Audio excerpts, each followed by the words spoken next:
వారు ఆ రెండు శాఖలను ఉపయోగించి ఈరోజు మీ సమస్యకు పరిష్కారం చూపించారు.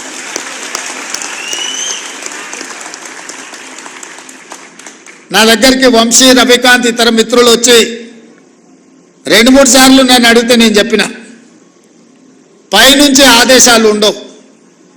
ప్రభుత్వం నడవడానికి ఒక ప్రాసెస్ ఉంటుంది, ఒక విధానం ఉంటుంది.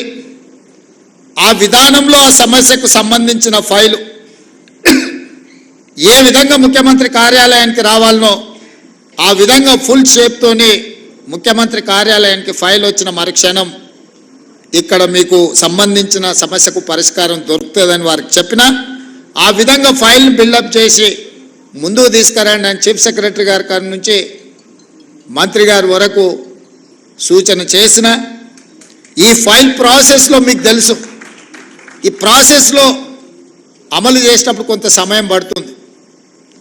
ఆ ప్రాసెస్లో జరిగిన డిలేనే కానీ నిర్ణయం తీసుకోవడానికి ఈ ప్రభుత్వానికి శశబిసలు లేవు. స్పష్టంగా ఫైల్ వచ్చిన మరుక్షణం, ఎందుకంటే ప్రాసెస్లో ఏదైనా తప్పిదం జరిగితే మళ్ళీ ఎవరైనా కోర్టుకు వెళ్ళినంటే ఇప్పటికే 73 మంది ఈ నిజాన్ని చూడకముందే వారు కన్ను మూసింది. ఇంకా చాలామందికి ఇలాంటి నష్టం జరగకూడదు, మీ సమస్యకు శాశ్వత పరిష్కారం చూపించాలన్న ఆలోచనతోనే మా ప్రభుత్వం శాశ్వతమైన పరిష్కారాన్ని ఈరోజు మీకు అందరికీ చూపించడం జరిగింది.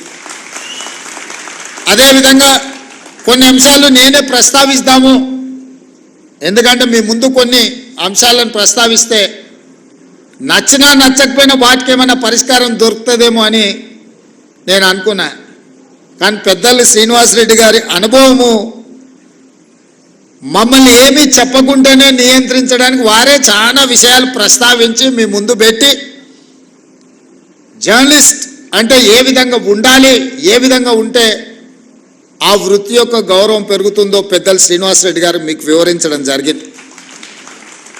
వారు ఏ అభిప్రాయం అయితే వెలిబుచ్చిందో నేను కొత్తగా చెప్పడానికి, కొత్తగా మీకు విజ్ఞప్తి చేయడానికి ఏమీ మిగలలేదు.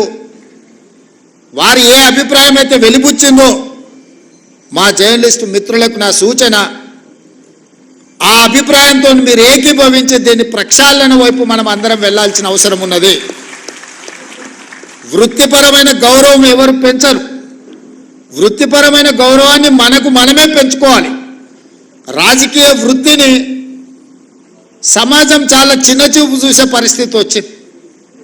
ఎందుకంటే రాజకీయ నాయకులు, ప్రజాప్రతినిధులు వాళ్ళ అవసరానికి, వాళ్ళ స్వార్థానికి, లేకపోతే వాళ్ళు బంధుమిత్రుల కోసమే పనిచేస్తారని చెప్పి ఒక రకమైన చర్చ ప్రజలలో ఉంది.